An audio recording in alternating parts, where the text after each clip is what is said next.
사 천지를 만드신 하나님 아버지를 내가 믿사오며 그 외아들 우리 주 예수 그리스도를 믿사오니 이는 성령으로 잉태하사 동정녀 마리아에게 나시고 본디오 빌라도에게 고난을 받으사 십자가에 못 박혀 죽으시고 장사한 지 사흘 만에 죽은 자 가운데서 다시 살아나시며 하늘에 오르사 전능하신 하나님 우편에 앉아 계시다가 저리로서 산 자와 죽은 자를 심판하러 오시리라.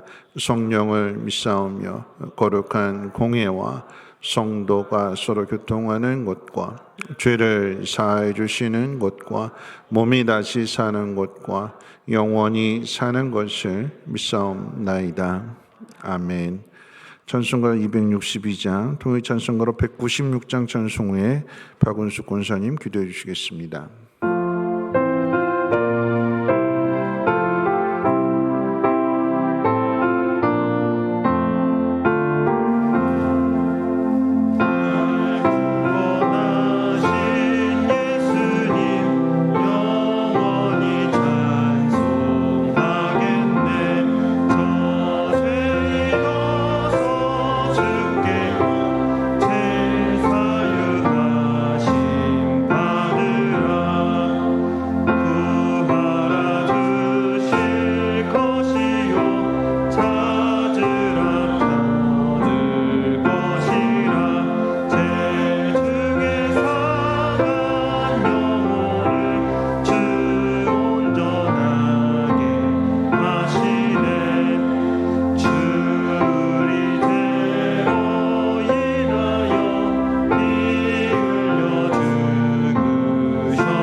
네, 기도하시겠습니다. 우리의 생사밥을 주관하시는 하나님, 폭염과 폭우 속에서도 우리를 보호해 주시고 힘겹지만 일상을 평범하게 살아가게 하심을 진심으로 감사합니다. 감사하는 만큼 하나님께 영광이 되는 예배의 삶을 살게 하시고 우리가 평안한 삶을 살아도 또 다른 이면에서는 수혜로 삶이 하루아침에 어려워진 가정들을 살피며 도울 수 있는 넉넉함으로 선한 영향력을 주는 은혜의 삶이 되도록 복의 복을 허락하여 주옵소서. 이 시간 아버지 앞에 예배드리오니 우리의 몸과 마음과 정성을 받아주시고 주의 사랑으로 은혜의 시간이 되도록 주여 받아주옵소서. 말씀을 전하시는 우리 이혜진 목사님 영육간에 강건케 하시고 성도들에게는 말씀으로 사랑으로 이끌어 가시는 선한 목자로 인도하여 주옵소서. 부목사님과 전도사님도 맡겨진 사역에 충실할 수 있도록 강건케 하시고 간구하는 기도에 응답하여 주옵소서. 교회에 많은 여름 행사가 있습니다. 이번 초등학생 여름 성경학교를 통해 어린아이들이 믿음도 성장해가고 밝게 예쁘게 성장해 갈 수 있도록 눈동자같이 지켜주시고 성민교회의 미래가 밝아질 수 있도록 주여 어린 아이들을 돌봐주시옵소서. 함께 수고하시는 선생님들도 주님의 은혜로 어린이들을 사랑으로 잘 가르칠 수 있도록 영육간에 강건케 하시고 평안케 하옵소서.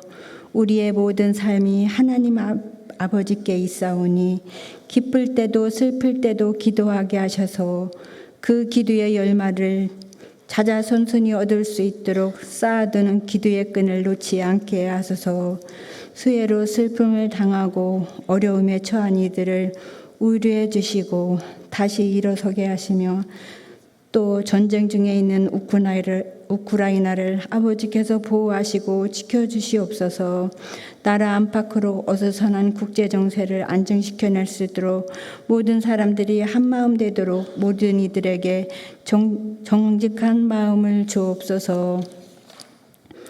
다른 사람 탓하지 않게 하시며 말씀에 자신을 비춰보게 하셔서 각자 자신의 무엇이 잘못되었는지 깨우치고 잘못된 것이 있다면 돌아서게 하옵소서. 시마다 때마다 도우시는 주님, 지금 당장 보이는 것 없고 이루어진 것이 없다 해도 언젠가는 끝을 볼 수 있는 좋은 날이 올 수 있다는 그 믿음으로 이겨내도록 힘주시고 도우시기를 바라며 모든 말씀을 우리 주 예수 그리스도의 이름으로 감사 기도드립니다. 아멘.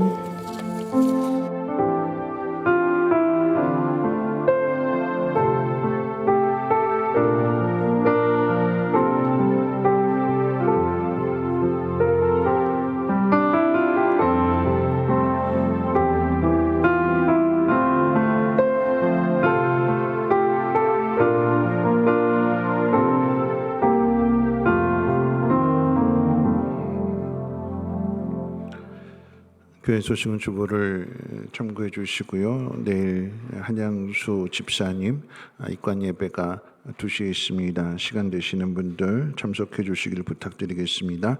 하나님 말씀 보도록 합니다. 하나님 말씀은 누가복음 6장 20절로 26절 말씀까지 한 절씩 교독을 읽겠습니다. 누가복음 6장 20절로 26절 말씀까지 한 절씩 교독을 읽겠습니다. 예수께서 눈을 들어 제자들을 보시고 이르시되 너희 가난한 자는 복이 있나니 하나님의 나라가 너희 것이며 지금 줄인 자는 복이 있나니 너희가 배부름을 얻을 것이며 지금 우는 자는 복이 있나니 너희가 웃을 것이며 인자로 말미암아 사람들이 너희를 미워하여 멀리하고 욕하고 너희 이름을 악하다 하여 버릴 때에는 너희에게 복이 있도다. 그날에 기뻐하고 뛰놀라 하늘에서 너희 상이 큼이라 그들의 조상들이 선지자들에게 이와 같이 하였느니라. 그러나 화 있을진저 너희 부요한 자여 너희는 너희의 위로를 이미 받았도다.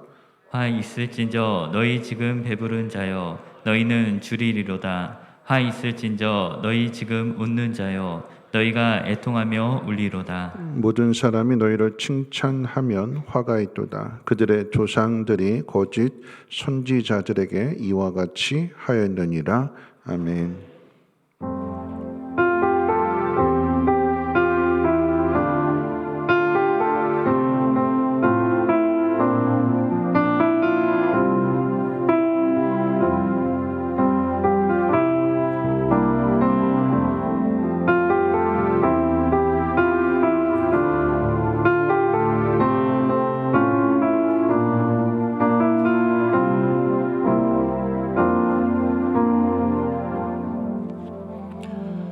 기도하겠습니다. 참으로 좋으신 하나님, 힘들고 어려운 가운데서도 하나님을 예배하는 믿음, 또 그리고 하나님 앞에 감사하는 믿음 주심을 감사합니다. 늘 은혜의 빚진 자가 되어서 내가 무엇을 하나님 앞에 보답할까 하나님을 찬송하며 경배하는 우리 모두가 되게 하시고 그 하나님의 선한 일들을 세상 가운데 잘 나타낼 수 있도록 우리의 믿음을 더욱더 복되게 해 주시고 심령을 강건하게 하나님 인도해 주시옵소서. 특별히 하나님의 말씀을 듣습니다. 예수님께서 제자들에게 말씀하셨던 것을 제자들이 잘 지켜 행함으로 인하여 하나님 나라에 이르렀던 것처럼 오늘도 우리에게 주시는 이 말씀 우리도 잘 듣고 순종하여 하나님의 뜻을 이루며 하나님 나라에 이룰 수 있는 믿음의 사람들 되게 하옵소서. 감사드리며 모든 말씀을 우리 구주 예수님의 이름으로 기도하옵나이다. 아멘. 또 일기예보 가운데 있어서 이제 더 많은 비가 예고된 상황 가운데 있습니다. 지금까지 온 비는 예고편이고 본편에서는 더 많은 비가 온다고 그렇게 이야기들을 하고 걱정을 하게 하는데, 늘 이제 일기예보가 안 맞는다고 그랬잖아요. 그렇죠? 이번에도 좀 안 맞았으면 좋겠고, 그러나 중요한 것은 어떤 상황이 됐든지 간에 철저한 준비를 하고 대비를 하면 그 어려움들을 잘 이겨낼 수 있을 것입니다. 가장 중요한, 믿음의 사람들에게 있어서 가장 중요한 준비는 뭘까요? 가장 중요한 준비. 어떻게 하면 환난에서 잘 견뎌내며 이겨낼 수 있을까요? 옆에 분하고 이렇게 인사 나누도록 하겠습니다. 기도가 제일 중요한 준비입니다 하고 인사하겠습니다. 네. 네. 기도하는 거죠. 네. 하나님께 때로는 어려움을 주실 수도 있어요. 그렇죠? 기도한 대로 전혀 다른 상황을 주실 수도 있지만 우리가 기도했다면 하나님 응답하실 것이고, 그 환난을 통해서 선한 일들로 하나님께서 역전시키실 줄로 믿습니다. 그래서 기도는 공짜가 없어요. 기도는 반드시 응답됩니다. 환난 앞에서, 어려움 앞에서 더욱 열심히 기도할 수 있는 우리 모두가 되시기를 주님의 이름으로 부탁을 드립니다. 자, 오늘 이제 누가복음 6장 20절부터 이제 말씀을 살펴볼 텐데요. 20절부터 끝절 49절까지는 예수님의 설교 내용입니다. 한꺼번에 다 설교를 할 수 없어서 좀 나눠서 할 텐데요. 지금까지 살펴본 내용을 본다면 예수님은 죄를 사하시는 권세가 있고 안식일의 주인이시며 모든 병자들을 고쳐주시고 구원하시는 분이십니다. 예수님이 누구시며 이 땅에 오셔서 어떤 일을 하시는지는 이제 오늘 살펴보게 될 이 예수님의 설교 내용을 통해서도 분명하게 나타나게 됩니다. 예수님의 설교는 마태복음에서는 5장부터 7장까지 5, 6, 7 세 장에 걸쳐서 이제 길게 자세하게 기록하고 있는 반면에 오늘 본문이기도 한 이 누가복음에서는 20절부터 49절까지 한 장이 조금 안 되게 압축해서 기록하고 있습니다. 특이한 점은 마태복음은 누가 복이 있는 사람인지 초점을 맞춰서 하나님 나라를 소개하고 있다면, 누가복음은 복이 있는 사람과 화가 있는 사람 비교해 가면서 하나님의 나라를 소개하고 있다는 점입니다. 오늘 이제 말씀 처음 시작부터, 설교 시작부터 예수님은 하나님 나라에 대하여 가르치고 있습니다. 예수님 당시의 사람들이나 지금의 사람들, 또한 동서고금을 막론하고 예수 그리스도를 믿는 모든 사람에게 가장 크고 중요한 복은 하나님 나라입니다. 이 땅에 사는 나라가 아니라 이 땅에서 받는 복이 아닌 하나님 나라에 들어가는 영원한 하나님 나라에서 받게 되는 복이 가장 중요한 복인 거죠.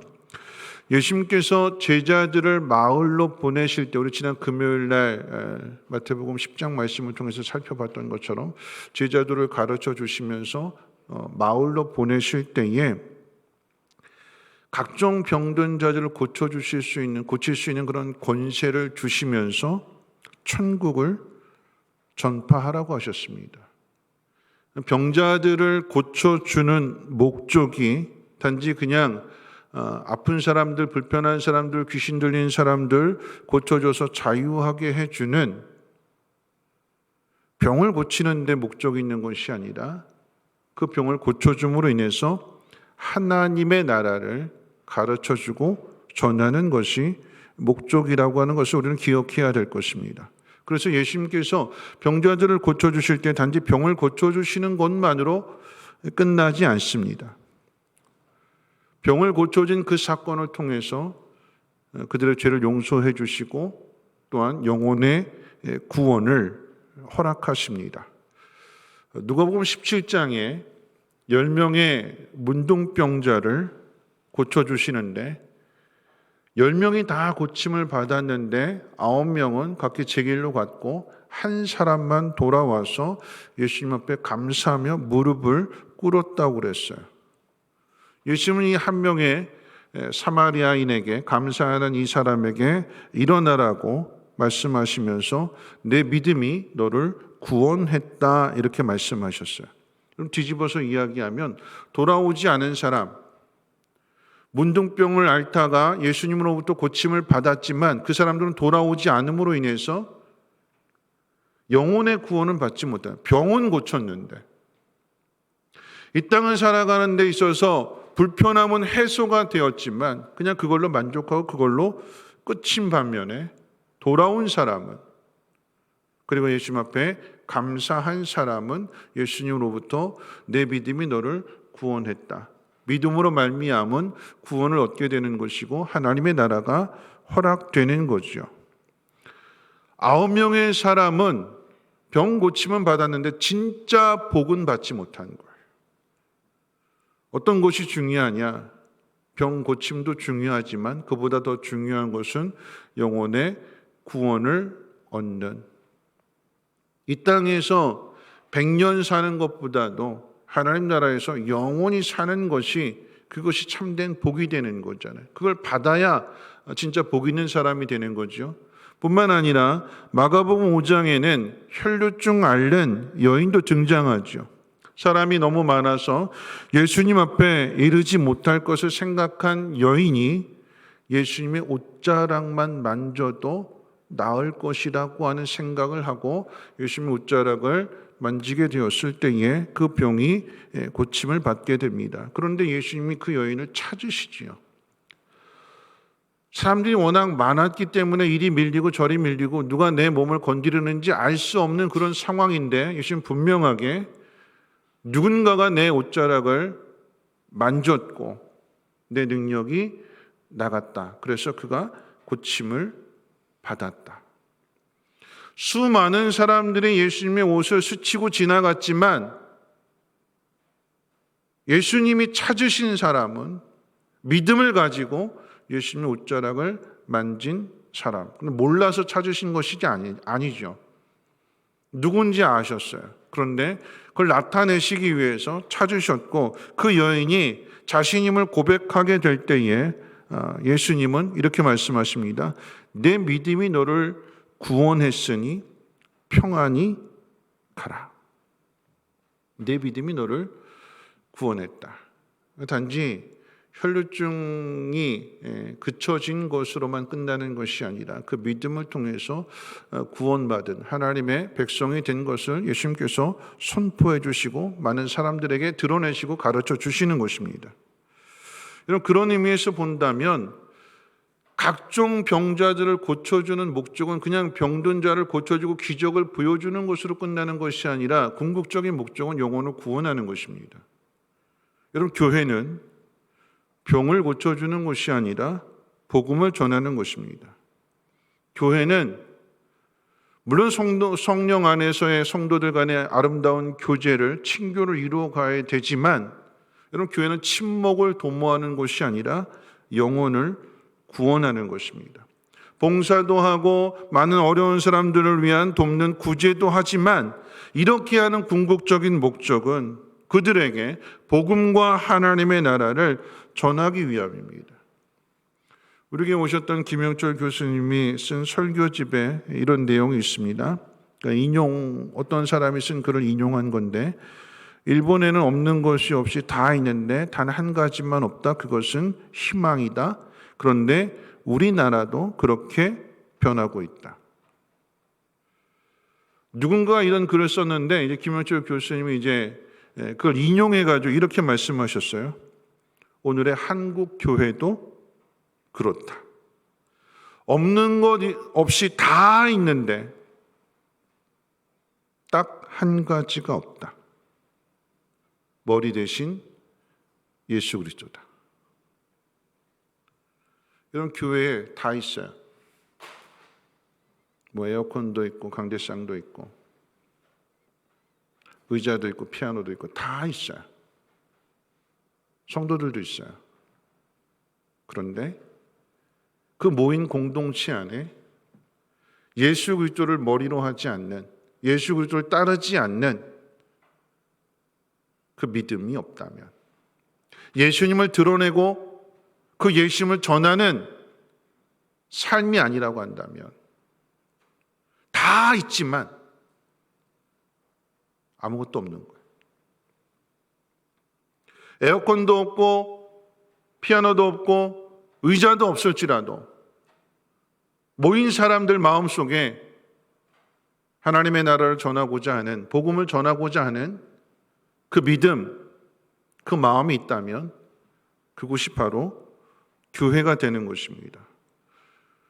여름 행사를 통해서 수련회도 하고 성경학교도 하는데 뭐 여러 가지 프로그램도 있고 다 있지만 한 영혼을 향한 정말 예수님의 사랑을 가르쳐주고 예수 그리스도의 사람으로 변화시키는 그 복음을 전하지 않는다면 그 행사는 의미가 없는 거예요. 여러분, 우리의 삶 가운데 있어서 여러분 정말 중요하게 생각해야 되는 것은 다 있어요. 건강하고 자녀들도 출가해가지고 자기 직장, 좋은 직장 들어가서 편안하게 걱정 없이 살아가요. 근데 그 자녀들이 예수를 믿지 않는다면 어떻게 될까요? 이 땅에서 끝나는, 이 땅의 삶으로 끝나는 거예요. 영원한 하나님 나라로 이어가지 못하는, 많은 것은 가지고 있는데 예수를 믿지 않는다면, 걱정 없어요, 편안해요, 아무런 근심이 없어요, 좋아요, 좋은 게 아니잖아요. 여러분, 정말 중요한 것이 무엇인지를 알아야 되는 것이고 그것을 놓치지 않아야 되는 것입니다. 이런 복 가운데 있어서 죽음도 복이라고 그랬어요. 오복 가운데 있어서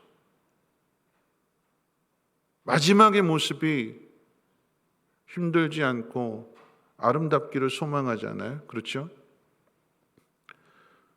지난 주에는 이제 떠나가신 분의 이야기, 오늘도 또 떠나가신 분에 대한 이야기인데, 안양수 집사님 돌아가셨어요.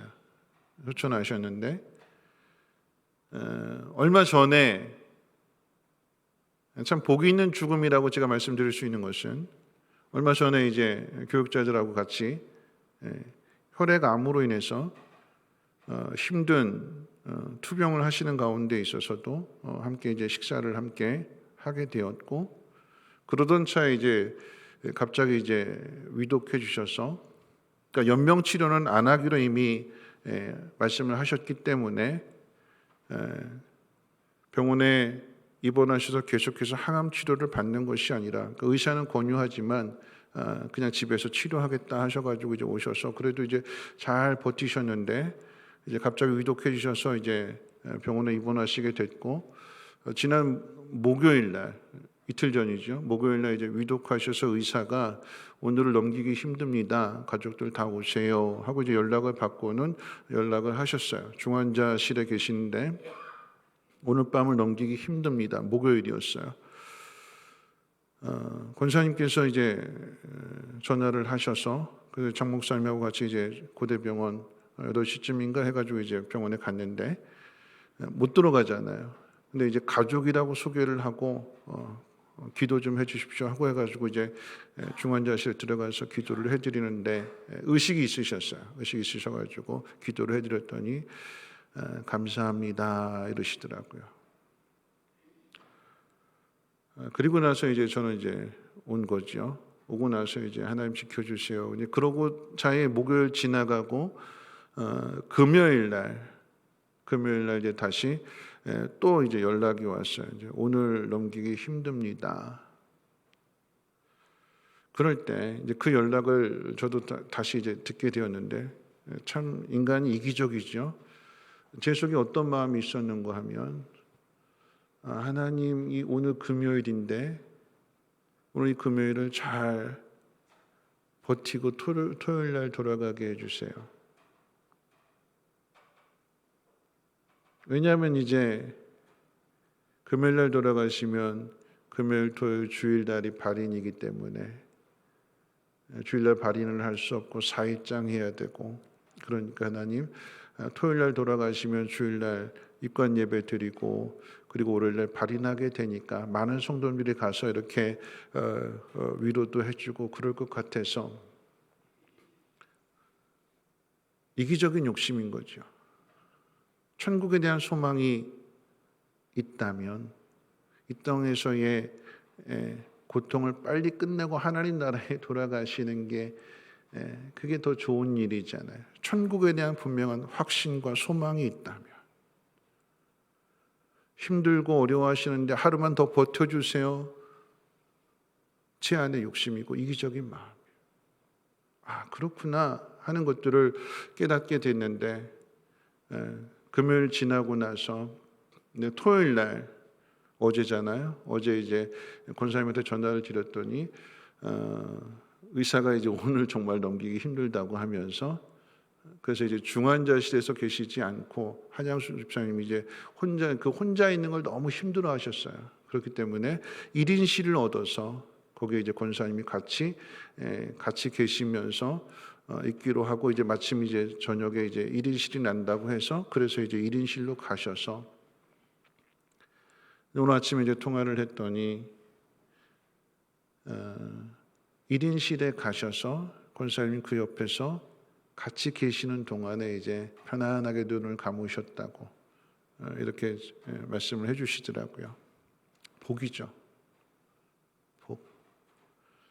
중환자실에서 그냥 혼자 외롭게 숨을 거두시는 것이 아니라 사랑하는 아내가 옆에서 지켜주는 가운데 있어서 하나님의 나라를 소망하고 하나님 나라에 들어가시는, 두려워하지 않고 근심하지 않고 하루만 더 살았으면 좋겠습니다 하는 욕심이 아닌, 연명 치료하지 않겠습니다, 항암 치료하지 않겠습니다, 그것은 천국에 대한 소망이 있는 분들이 그렇게 할 수 있는 거잖아요.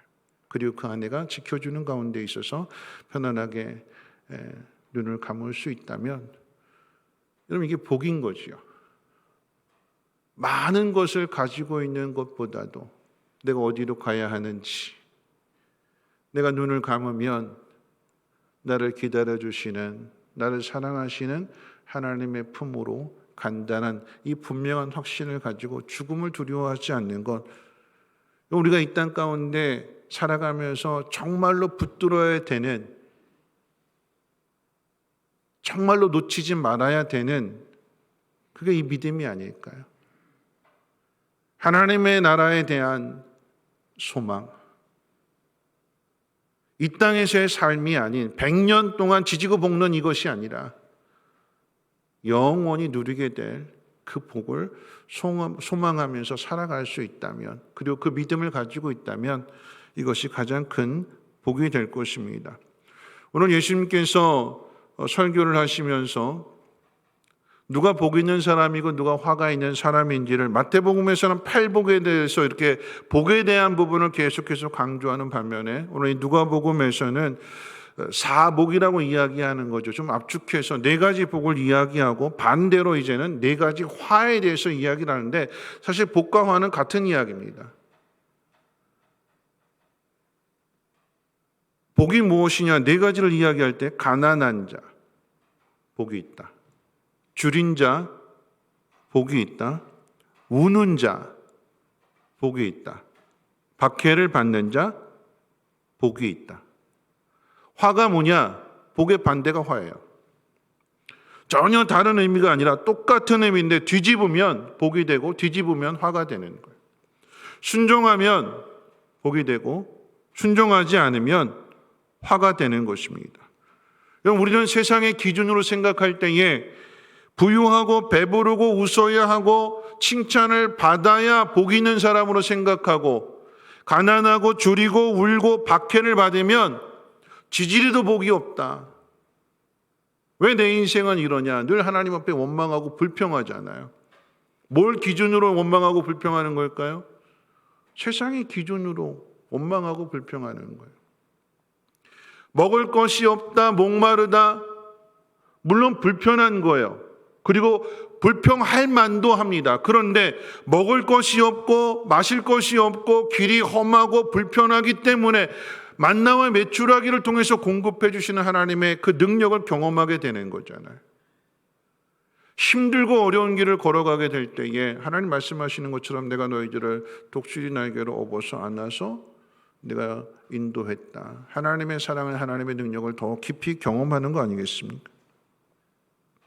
부유한 것, 웃을 수 있는 것, 배부른 것, 칭찬받는 것, 좋은 것이긴 하지만 여러분 그것으로 인해서 하나님을 찾지 않는다라고 하면 여러분 그게 화가 되는 거죠.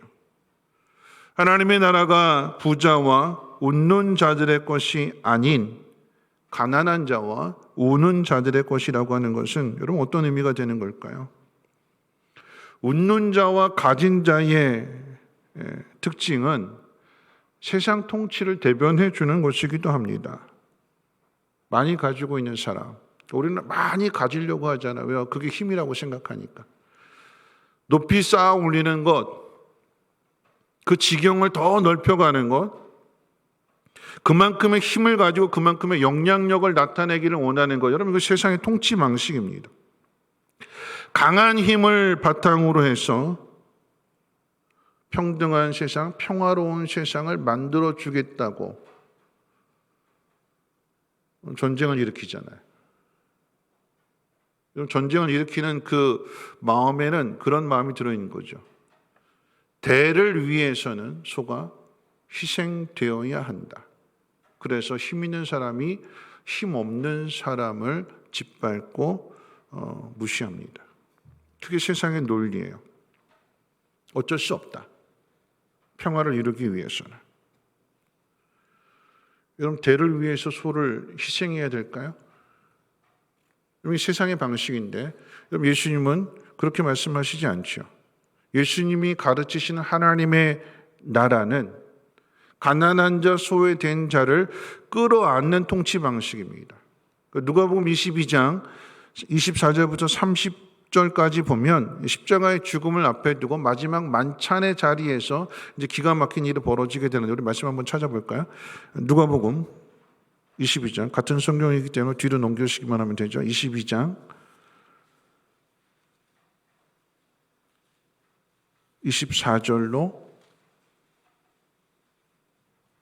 30절까지 24절로 30절까지 우리 한 절씩 교독으로 한번 읽어볼까요? 제가 먼저 읽겠습니다. 또 그들 사이에 그중 누가 크냐 하는 다툼이 난지라 예수께서 이르시되 이방인의 임금들은 그들을 주관하며 그 집권자들은 은인이라 칭함을 받으나 너희는 그렇지 않을지니 너희 중에 큰 자는 젊은 자와 같고 다스리는 자는 섬기는 자와 같을지니라.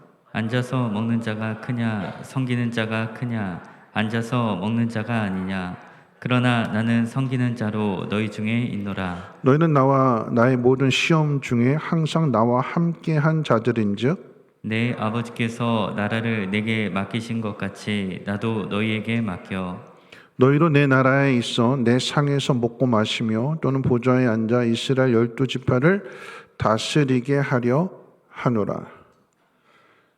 예수님이 행하시는 그 놀라운 능력으로 말미암아 이 로마를 무너뜨리고 기적을 통해서 하나님의 나라를 이루게 되는 것. 제자들이 바란 하나님의 나라죠. 제자들의 수준에서 생각하는. 예수님은 그런 방식이 아니라 하나님 나라의 방식은 가난한 자들을 섬기는, 오히려 더 높아지려고 힘쓰는 것이 아니라 나 자신을 낮추어서 그들을 섬기는. 여러분, 기가 막힌 것은 지금 예수님이 십자가의 죽음을 앞에 둔 마지막 만찬의 자리에서 누가 높은 자리에 올라가 앉을 거냐 그거 가지고 싸우는 그들에게, 제자들에게 섬기라. 높아지려고 하지 말고 낮아지라라고 하는 하나님 나라의 통치 방식을 가르쳐 주십니다. 또 한 군데 한번 찾아볼까요? 로마서 12장 14절로 17절 말씀 보겠습니다.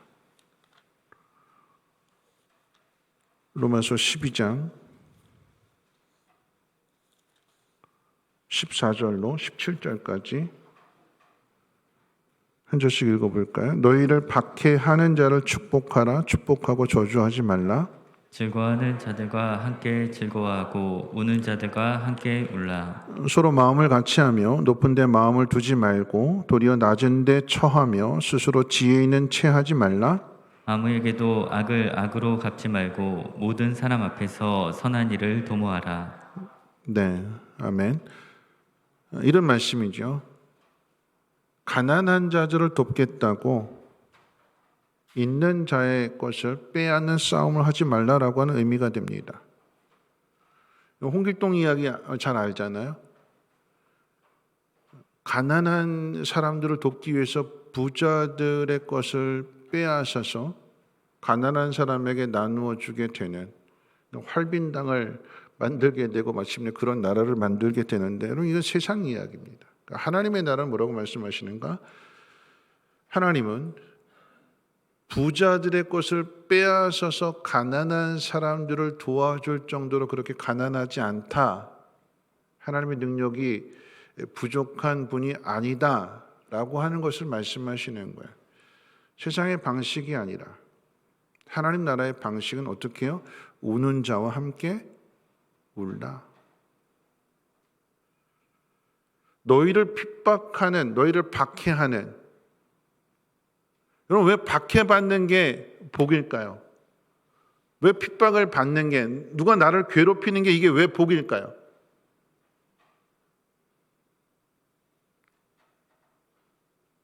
누가 나를 괴롭히는데 이걸 어떻게 복이라고 말씀할 수 있을까요? 억울하고 분하고 답답하고 열받는 일인데 왜 예수님 이걸 복이라고 말씀하실까요? 미움을 받고 손해를 보고 누가 나를 힘들게 하고 내 마음 아프게 하고 배신하고, 왜 이게 복이죠? 그 자리에 이르게 되었을 때 그 자리에서 예수님의 사랑을 실천할 수 있기 때문에. 우리가 언제 나를 박해하는 사람을 용서하고 참 사랑의 의미가 무엇인지 언제 가르쳐 줄까요? 부유한 가운데에서요? 부유한 가운데에서 내가 있는 것 가지고 나눠준 건 이거 누구나 할 수 있는 거예요. 나를 박해하고 나를 미워하는 그 사람을 내가 용서하고 그 사람을 사랑할 수 있다라고 하는 것은 예수님의 사랑이 아니고서는 할 수 없는 것이기 때문에, 자주 말씀을 드립니다만 교회 오빠의 그 이관희 오빠 돌아가셨지만 기가 막히잖아요. 남편도 암이고 아내도 암이고. 뭐라고 위로할까요? 하나님께서 우리에게 주신 이 시련을 통해서 예수님 같은 삶을 살라고 우리에게 이 고난을 주신 거야. 예수 믿는 사람이 낼 수 있는 정답입니다. 여러분 사랑이라고 하는 것은 어떤 능력이 아니라, 여러분 사랑이 무엇이냐라고 할 때에 견뎌내는 거예요. 오래 참는 거예요.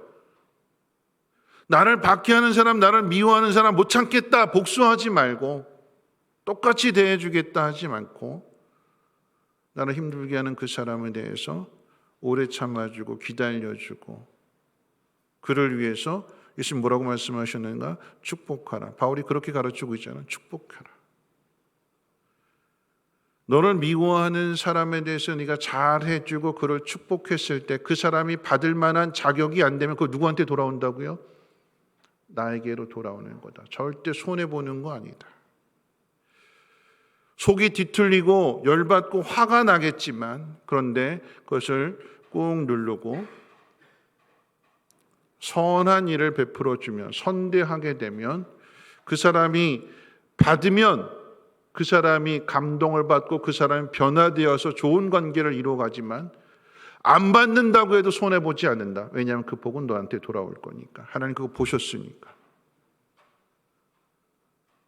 여러분 바울이 가르치는 것, 이 내용을 우리는 귀 기울여야 되는 것입니다. 여러분 부유한 사람을 부러워하지 말고, 가난하다고 낙심하지 말고, 내게 주어진 상황 속에서 나는 어떻게 하나님의 사랑을 드러낼 수 있을까? 어떻게 순종할 수 있을까? 그걸 찾아야 되는 거예요.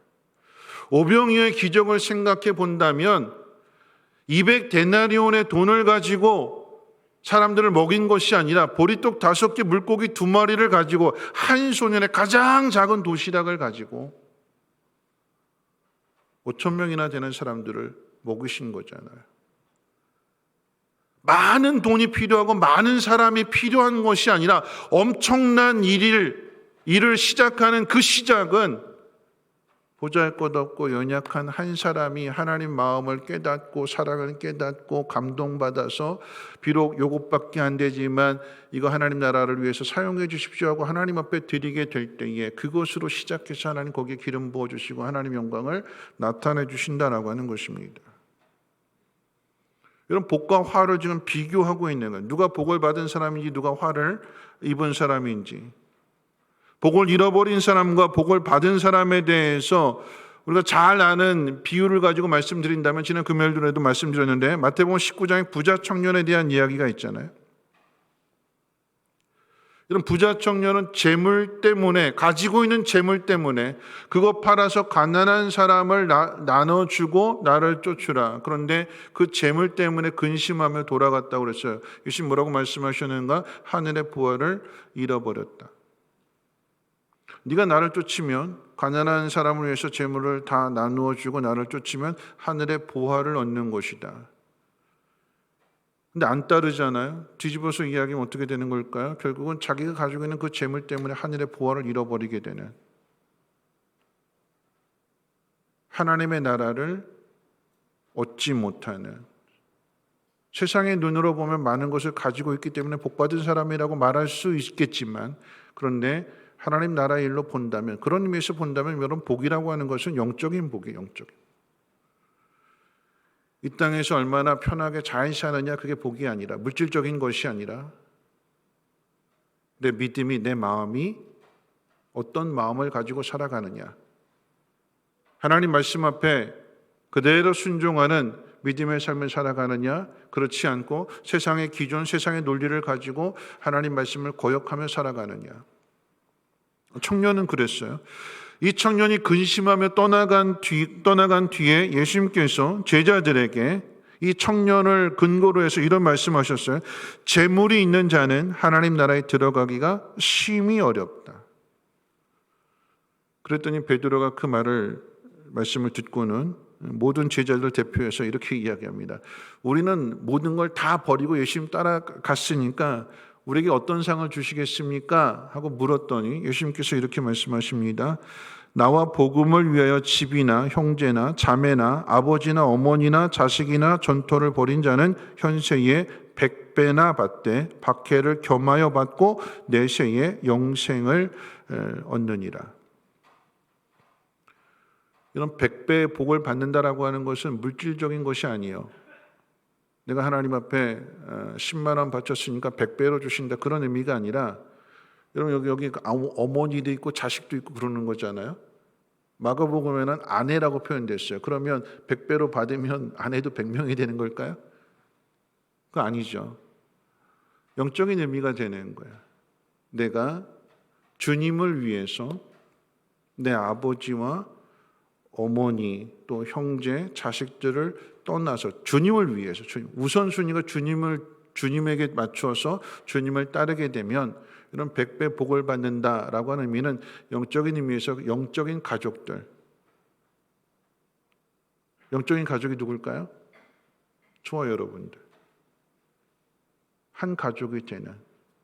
오늘 이 자리에 훨씬 많이들 오셨는데 이 가족이 되는 거죠. 혈육이 아닌 예수 그리스도의 피로, 사랑으로 하나가 되는 영적인 가족. 여기서 끝나는 것이 아니라 하나님 나라에 가서 다시 보게 돼, 영원히 보게 돼.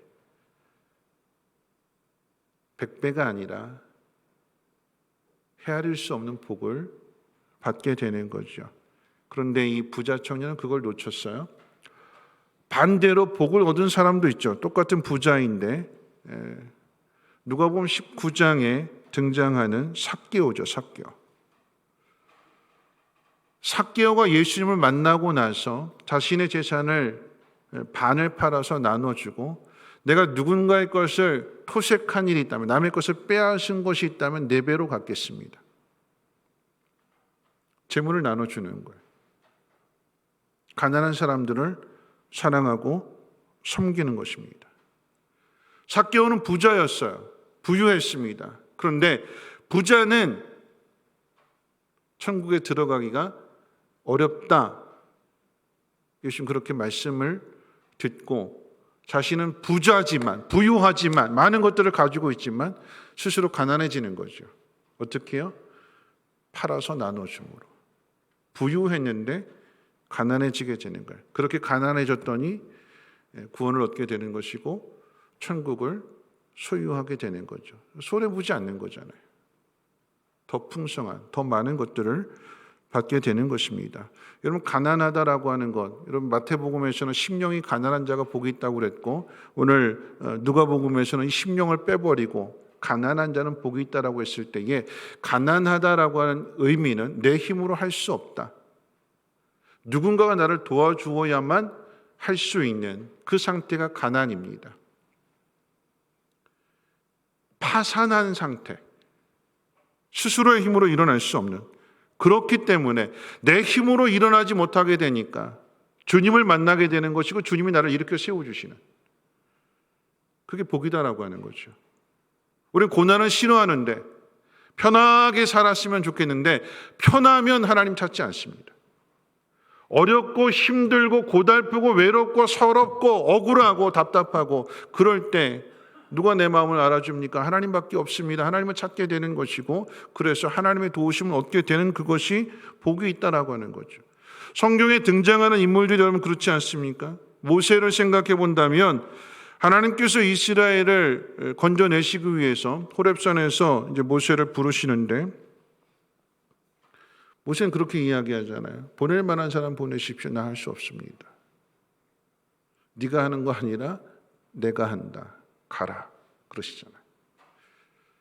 뿐만 아니라 여러분 기드온도 그러죠. 기드온도 두려워서 소심해서 못한다고 할 때 하나님께서 계속해서 확신을 주시고 설득시켜 주시고 그래서 그 일을 하게 되면 기드온이 이렇게 이야기했어요. 보소서 나의 집은 므낫세 중에서 지극히 약하고 나는 내 아버지 집에서 가장 작은 자입니다. 그럼 이사야 선지자는 나는 입술이 부정한 사람이라고 그랬어요. 그때 하나님께서 그 입술을 정하게 해주시고 하나님의 귀한 선지자로서의 사명을 감당하게 하죠. 베드로도 그랬습니다. 나는 죄인입니다. 나를 떠나십시오. 그렇게 고백하는 베드로를 제자로 부르셔서 한 번 설교할 때 3,000명, 5,000명이 뒤집어지는 그런 증인으로 천국문을 열어주는 증인으로 주님께서 역사하시잖아요. 바울도 그렇죠. 나는 아무것도 할 수 없고 내 힘으로는 그 무엇도 할 수 없다라고 하는 그 사실을 깨닫는 그 자리가 복 있는 자리예요. 가난해지는 자리, 줄인 자리, 울 수밖에 없는 박해를 받는 그 자리가 복이 있는 자리죠. 이런 말씀 마치면서 누가복음의 특징은 가난한 자의 복음으로 알려졌어요. 소외된 자, 특별히 이방인들을 위해서 쓰여졌기 때문에 여러분 주류가 유대인이라고 한다면 비주류가 이방인인데 그 이방인들을 위해서 예수님을 전하고자 이 복음서를 기록했습니다. 가난한 자들의 복음서이기 때문에 이 누가복음 안에는 부유한 사람들을 많이 비판하고 있어요. 탕자의 비유, 불의한 청지기의 비유, 부자와 나사로, 어리석은 부자의 비유, 그리고 읽었던 누가복음 22장에서 읽었던 만찬의 이야기, 부자 관원 이야기, 이런 그 가운데서 탕자의 비유와 불의한 청지기의 비유, 부자 나사로의 비유, 어리석은 부자의 이야기는 오직 누가복음에만 기록되어져 있는 내용입니다. 부자를 비판하는 것처럼 기록하고 있지만 여러분 이것을 기록한 진짜 이유는 여러분 누가복음 가운데 있어서 사복사화를 이야기하는데 복 있는 이야기만 하고 왜 화를 이야기까지 하느냐? 그 이유는 복 있는 삶을 살아갈 뿐만 아니라 화에 있는 사람들도 깨닫고 뉘우치고 돌이키라라고 하는 의미로 기록하고 있는 거예요. 부자들에서 비판하고 있지만 부자들에 대해서 부자들을 비판하는 것은 깨닫고 뉘우치고 돌이키라라고 하는 것을 가르쳐주고 있는 거예요. 여러분, 계속해서 말씀드리는 것처럼 유대인과 이방인의 관계, 유대인만 하나님께서 특별하게 사랑하시는 그런 관계가 아니라 유대인들을 통해서 이방인, 이방인들을 통해서 유대인, 세상 모든 사람들을 구원하시는, 가난한 사람들만을 구원하시고 부유한 사람을 내팽개치고 버리시는 것이 아니라 부유한 사람들도 깨닫고 그 부유한 것에 만족하지 말고 그 부유한 하나님 주신 그 복을, 은혜를 어려운 사람들하고 함께 나누어서 스스로 가난해지게 될 때에 그것이 더 복이 있다라고 하는 것을 가르쳐 주시는 거예요. 우리가 성경을 너무 극단적으로 나만 신앙 가운데에서도 하나님 나만 사랑하시고 저 원수는 미워하셔서 심판하실 거야. 여러분, 이것은 그리스도의 사랑이 아닌 거죠. 원수를 위해서 기도해 줄 수 있는, 그리고 그들을 축복해 줄 수 있는, 그래서 그들도 깨닫고 하나님 품으로 돌아오게 하는 것이 하나님의 뜻이요, 예수를 믿는 사람들이 마땅히 행하며 살아가야 될 사명인 것입니다. 오늘 예수님께서 하나님 나라를 말씀하시면서 가난한 사람이 복이 있다, 세상적으로 억울하고 답답한 그 자리가 하나님 원망하고 불평하고 낙심할 자리가 아니라 그곳에서 나를 만나주시고 나를 건져주시고 나를 인도하시는 하나님의 사랑을 더 깊이 깨닫는 자리가 된다는 것을 기억하셔서 작은 일들 가지고 일희일비하지 마시고 하나님 말씀을 신뢰하고 그 뜻대로 살아갈 수 있는, 우리에게 주어진 그 모든 것들을 함께 나누며 살아갈 수 있는 믿음의 사람들 되시기를 주님의 이름으로 축원을 드립니다. 기도합니다. 좋으신 하나님 감사합니다. 오늘도 하나님 말씀을 배웁니다. 하나님의 나라가 우리 마음 가운데 이루어지게 하셔서 어느 곳에 있다 할지라도 두려워하지 않게 하시고 가난하고 줄이고 또 미움을 받고 그런 모든 가운데 있을지라도 주께서 우리를 기억하시고 찾아오셔서 만나주시고 위로해 주시고 새롭게 하셔서 지극히 연약한 모습이지만 그 모습 속에서 사랑을 나타나게 해 주실 줄로 믿습니다. 온전하게 우리의 삶을 드릴 수 있는 한 주간의 삶이 되게 하옵소서. 모든 말씀 예수님의 이름으로 기도합나이다. 아멘. 우리 찬송, 우리 팔복에 대한 찬송이죠. 심령이 가난한 자는 함께 찬송하도록 하겠습니다.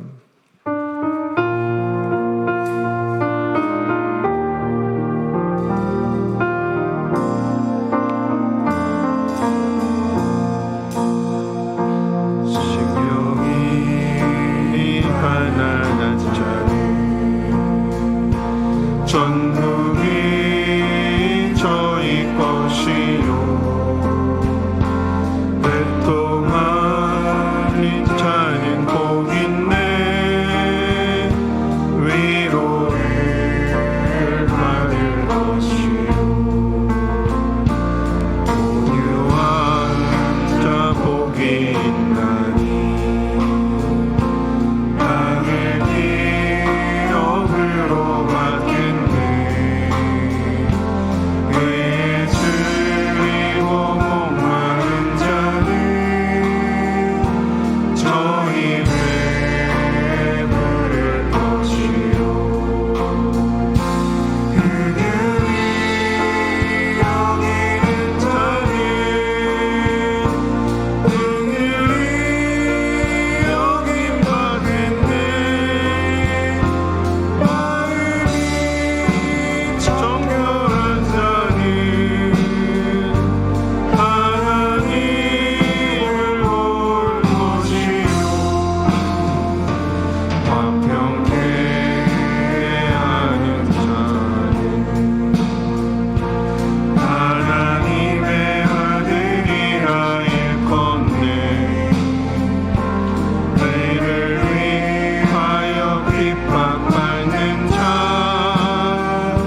주기도문으로 마치겠습니다. 하늘에 계신 우리 아버지여, 이름이 거룩히 여김을 받으시오며 나라가 임하옵시며 뜻이 하늘에서 이루어진 것 같이 땅에서도 이루어지이다. 오늘날 우리에게 일용할 양식을 주옵시고 우리가 우리에게 죄 지은 자를 사하여 준 것 같이 우리 죄를 사하여 주옵시고 우리를 시험에 들게 하지 마옵시고 다만 악에서 구하옵소서. 대개 나라와 권세와 영광이 아버지께 영원히 있사옵나이다. 아멘.